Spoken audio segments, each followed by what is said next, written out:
በሰሜን ሸዋ የተወለደችው ጻድቅና ቅድስት የሆነች እናት በሰሜን ሸዋ የተወለደች የሌዊ ዝርያ ያለባት ታላቋ እናታችን ቅድስት ክርስቶስ ሰምራ ታሪክ እንዲህ ይጀምራል። በኢትዮጵያ ያሉት ጻድቃን በአብዛኛዎቹ የሌዊ ዘር አላቸው ተብሎ ይታመናልና እነሆ ክርስቶስ ሰምራ። ቅድስት ክርስቶስ ሰምራ በሀገራችን የቅድስናና የሰማዕትነት ታሪክ ሴቶች ብዙም ስማቸው አይነሳም። ብዙ ጊዜ ወንዶች ለተጋድሎ ሆነ ለመናኔ ሲወጡ የእነሱን ገድልና ሥራ አብሯቸው ያለ ተከታይ ወይም ደቀ መዝሙራቸው ታሪካቸውን ይጽፍላቸዋል። የሴቶችን ግን የዚህ ዕድል አያጋጥማቸውም። በመሆኑ ብዙ በቅድስና እና በሰማዕትነት ያለፉ እናቶቻችን ሥራቸው ለእኛ ለልጆቻቸው መማሪያ መጽናኛ ሳይሆን ቀርቷል። ዛሬ በሀገራችንም ይሁን በውጭ ሀገራት በቅድስና ተጋድሎዋ የምትታወቀውን የእናታችንን የቅድስት ክርስቶስ ሰምራን ታሪክ እንዲህ ይዘን ቀርበናል። ተከታተሉኝ። የክርስቶስ ሰምራ አምላክ ሆይ እርዳን፣ ባርከን፣ ቀድሰን፣ ከዘመኑ ረሃብ፣ ጦርነት፣ በሽታና መዓት ጠብቀን አውጣን። አሜን።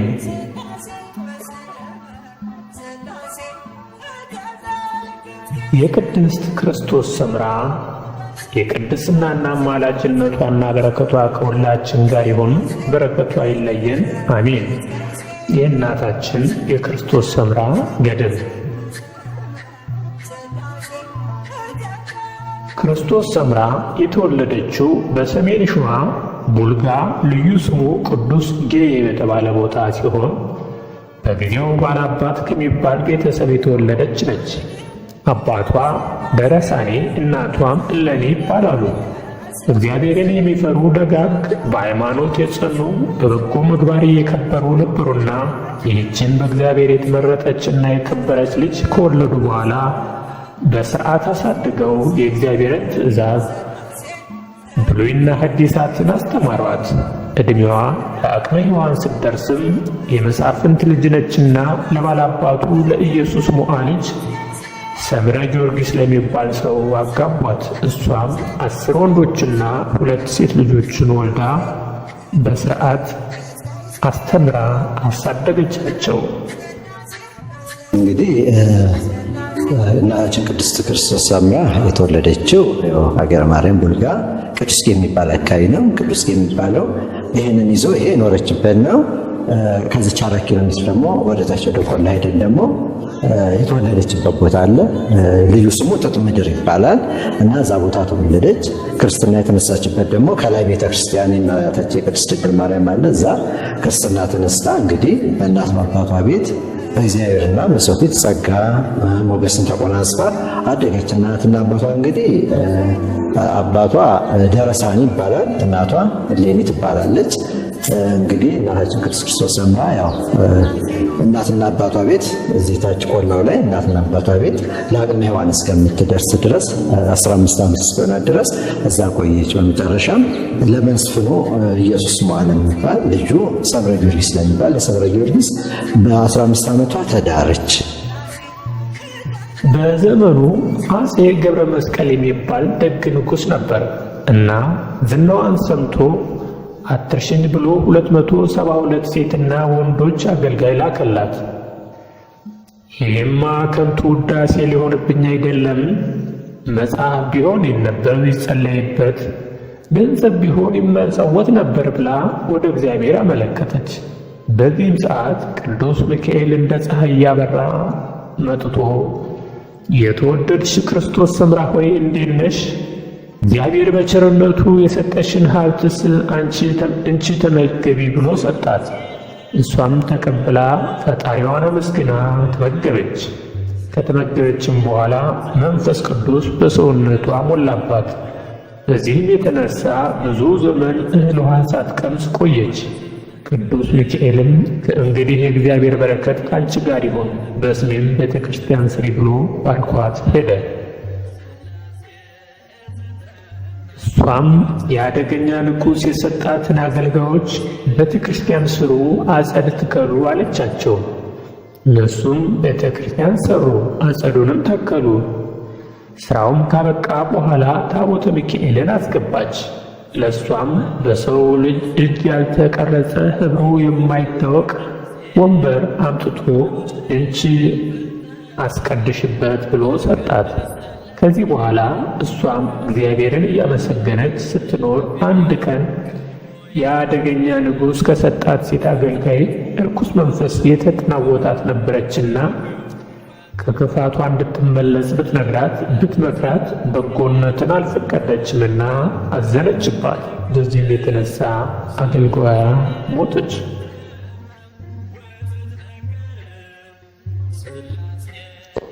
ይህማ በእኔ ምክንያት ስትሞት ነፍሰ ገዳይ መሆኔ አይደለምን?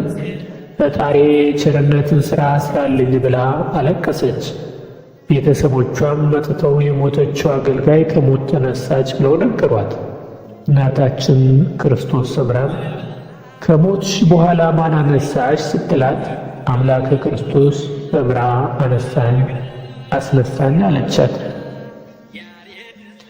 ከዚህ በኋላ በዓለመ ሥጋ እያለሁ ሙት ያስነሳልኝ ከሰው ተለይቼ ከሀገር ወጥቼ ብለምነው እንዴት ይሰማኝ ብላ ልብሰ ምንኩስናዋን እስኬማዋን አዘጋጀች። ቤተሰቦቿን ይህ ሁሉ የምናኔ ልብስ የማን ነው አሏት። ሃይማኖት ያስተማረኝ አባቴ ልብስ አልቆባቸዋል ሲሉ ሰምቼ ነው አለቻቸው። እነሱም መልካም ነው ብለው ተቀምጠው ሳለ ልብሰ ምንኩስናዋን ይዛ ወደ ቤተ እግዚአብሔር ሄደች። ቤተሰቦቿም ቤተ ክርስቲያን ልትቆይ መስሏቸው ዝም አሉ። ያቺ ከሞት ያስነሳቻት አገልጋይ ተከተለቻት። በመንገድም ልብሷንና ገንዘቡን ሁሉ ለነዳያን ሰጥታ ወደ ደብረ ሊባኖስ ገዳም ገብታ ትሰግድና ትጸልይ ጀመር። የገዳሙ መነኮሳት ከሩቅ መምጣቷን አውቀው ነይ ረፊ እግርሽንም ታጠቢ አሏት። እናቶቼ ይህን 3 ቀን ተወኝ አለቻቸው።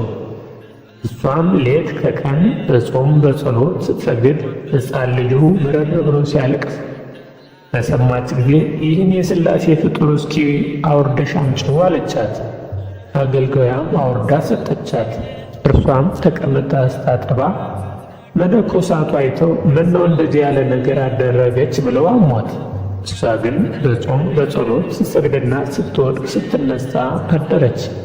በዚህ ጊዜ አሁንም ሕፃኑ ምርር ብሎ አለቀሰ። በዚያን ጊዜ አንዲት መበለተ ሕፃኑን ልታነሳ ስትቃታ መልአኩ ቅዱስ ሚካኤል ነጥቆ ወደ ገነት አገባው። ቅድስት ክርስቶስ ሰምራ ሆይ እንዴት ነሽ? ልጅሽ ገነት ተቀምጦ ከሕፃናት ጋር ዳግማዊ ቂርቆስ ተብሎ የሕፃናት አለቃ ሆኖ ተቀምጧል፣ አትደንግጭ አላት።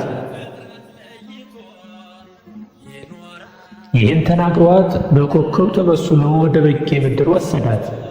እሷም ወደ ባህር ገብታ እንደተተከለ ምሰሶ ሆና ሰውነቷ ተበጣጥሶ የዓሣ መመላለሻ እስኪያደርጋት ድረስ 12 ዓመት በባህር ገብታ እየጸለየች ኖረች።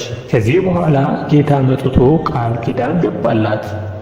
የቃል ኪዳኑ መጀመሪያ በቤተ ክርስቲያን ሙሉ ስንዴ አሳያት። እሷም ጌታዬ ሆይ ምን አድርገዋለሁ አለች። ተመልከች፣ ልትበዩ አይምሰልሽ።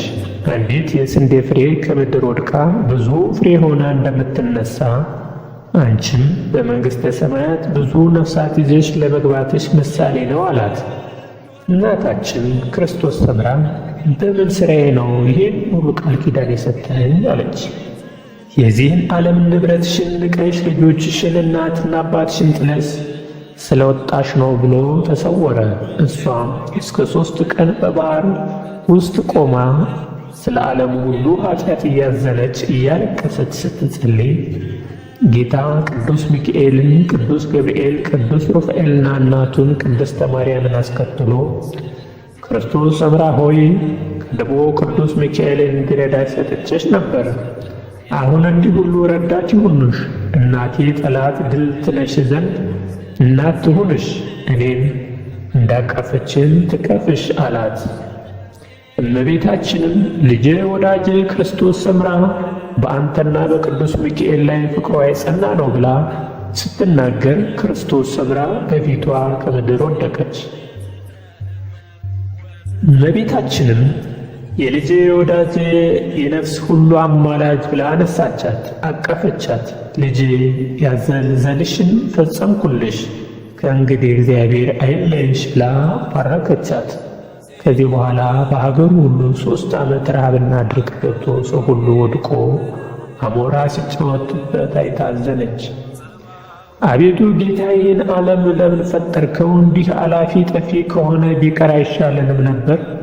ክቡር ዳዊት ሰው ዕፀ ከንቱ ይመስላል እንዳለ ዕፀ ከንቱ ዕለት በቅላ ዕለት አብባ ዕለቱን አፍርታ ዕለቱን ደርቃ ወድቃ ታፍራለች። የሰውም ነገር ይህን ይመስላል ብላ አለቀሰች።